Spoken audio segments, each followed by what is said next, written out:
killing one another. We need you, black men. Stand up and take your place. That's right. Black men, young black men, married men, let's rise up and take our rightful place, the place that God created us to be. Let's rise up and take that place, the place where God has for us in the community. But what we've allowed to happen is that we have allowed the enemy, we've allowed the people that want to destroy the community to take black men out of the house. And what that has done is take the covering over our families, over our communities, and we have incidents like this on a recurring basis. Killing one another. We need black men. Stand up and take your place. Tonight, grief looming over Atlanta's West End. Good evening, I'm Rachel Aragon. Police now say 3 people died in a shootout during broad daylight in front of businesses along Evans Street in southwest Atlanta. Atlanta News First reporter Asia Wilson is live right now at police headquarters. Asian, you've been looking all day. Are police looking for any suspects at this moment?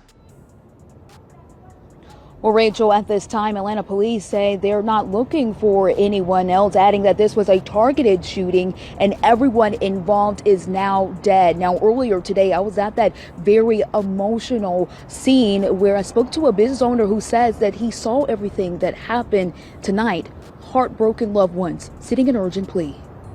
You know, I told him, I said, we need you here for your son.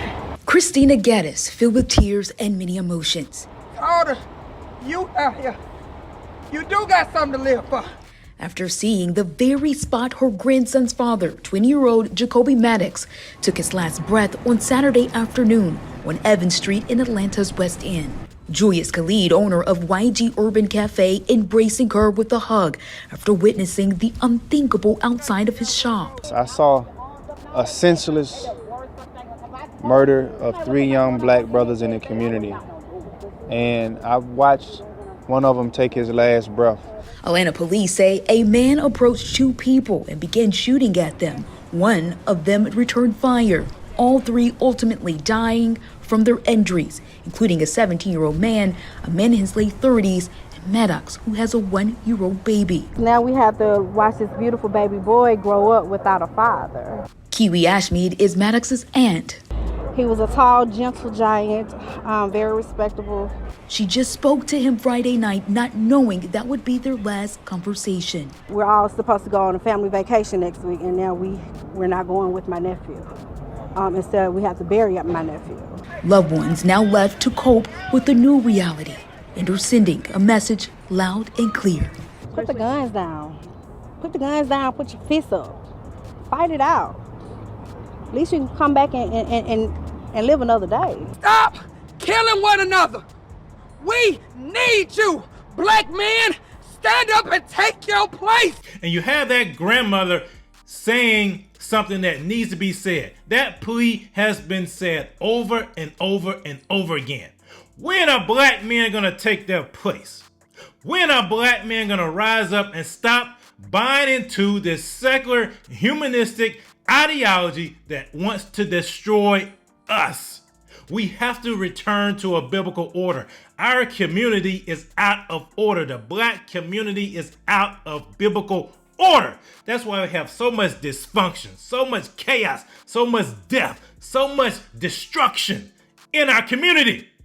And we have what happens when you drive a man out of the community? You open the door for demonic forces, for forces that want to steal, kill, and destroy, and plunder the women. That's what they used to do in the Bible days. They used to kill all the men and plunder the women and the children. That's what's happening to our communities. Our communities are being plundered because men have been removed from the community. The protective covering over families in the community has been removed. So therefore, the community is being plundered in all areas. And the people you're supposed to look to for guidance, for direction, are saying nothing about it. They're talking nothing about this. We are the only community, the black community, where we have these consistent pleas from aunties, grandmothers, mothers, to black men. Stop shooting each other. Stop killing each other. But yet and still, we still play this whole gangster rap. We still buy into this trash that people send our way.